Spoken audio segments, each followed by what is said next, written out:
النهارده يا صديقي احنا جايين برضو في سلسله اعاده الاكتشاف. هتقول لي ايه اعاده الاكتشاف دي؟ اقول لك يا صديقي ان انا من حوالي سنه او اكتر برضو عملت اللاين كاندي قبل كده كذا فليفر، بس ما جربتوش كله. النهارده بقى جايين نجرب كاندي بعد ما بقى يعني MTL اكتر. اقول لك ايه القصه؟ اقول لك قصه ان اللاين ده وجهه نظري يعني كان نازل DL فقط في الاول على ما اعتقد. بعد كده مساحه الMTL كبرت فيه جدا، واستغربت حتى لما جالي اللاين جالي منه 4 DL 100 مللي بالنسبه للاربعه دول هنتكلم عليهم، وجالي بقى كميه MTL غير طبيعيه 10 MTL. يا صديقي تعالوا النهارده نعيد اكتشاف كاندي ونعرف كاندي بيقدم ايه مع بعضينا في الفليفرات الجديده. تعالوا معانا بقى في قسم الDL الاولاني، بلاك بيري ايس. ودي حاجه حلوه قوي لان انا بموت في موبايلات بلاك بيري وبحب طعم بلاك بيري، يعني الحاجتين دول والله. بينك بانسر ايس، وكاندي كان صايع قوي في حته البينك بانسر ايس دي. تعالوا نكمل. جريب ايس، العنب الساقع الممزمز كده. فيروز اناناس ايس، حبيتك بالصيف. هي بتاع الفيروز حبيتك في الصيف مع بعضيهم كده. تعالى بقى صديقي نخش على عيله الMTL الرهيبه والضخمه. اول حاجه معانا بقى وهي الجرين ابل، ودي اكتر زجاجه مجنناني في حياتي، انا بموت فيها. تاني زجاجه معانا وهي المانجو ايس. هو بيحب قوي يلعب معاك مباشر، بس في لعب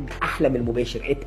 كوفي توباكو يا صديقي، كوفي توباكو مش قادر اقول لك، يعني انا منتظر ان انا ادوقها لاني انا عاشق للقهوه وللتوباكو الاثنين. معانا بقى صديقي توباكو باتر سكوتش. توباكو باتر سكوتش هتقول لي ايه الفرق عن اي توباكو باتر تاني؟ هقول لك الفرق هنا اما تيجي نشوف الحلقه بتاعت التوباكو باتر هتعرف الفرق، بس هو الفرق عظيم. تعال نكمل. توباكو بيسكت نوتس، ودي اللي هي الريسبيات الرايقه، الريسبيات المعروفه بالنسبه لنا واللي كلنا ستيبل عليها. فيلا نكمل. سيكريت كاندي، ودي ليها قصه وهنتكلم قدام فيها. معانا بقى صديقي في عيله التوباكو يزيد ليها بقى ايه؟ التوباكو كينج. التوباكو كينج ده هتقول لي هو ليه اسمه كينج وليه مرسوم عليه سيجاره وبتاع؟ هقول لك برضه هتعرف الحلقه بتاعته. ومعانا بقى ايه؟ البينك بانسر يا صديقي، ودي جربناها من صناع كاندي، وما بيعملوا بينك بانسر زي ما انا قلت لك في الDL ملهاش حل. ومعانا بقى الجديد واللي انا احب كده اسحبه، الوحيد اللي اسحبه، وهو البرنس، واللي انا يعني اول حلقه هعملها عليه وش مفيش كلام، وهو التوباكو كاجو. كاجو يعني انا مستغرب جابوا منين الفليفر الكاجو، بس انا مبسوط. اخر فليفر معانا صديقي وهو فليفر مميز جدا جدا من كاندي، وهو ايه؟ وهو اللاش ايس. حلو الكلام. هتقول لي ايه اللاش ايس او ايه اللاش ايس؟ هقول لك بطيخ منعنع. وما تيجوا نشوف الحلقه بتاعت كاندي.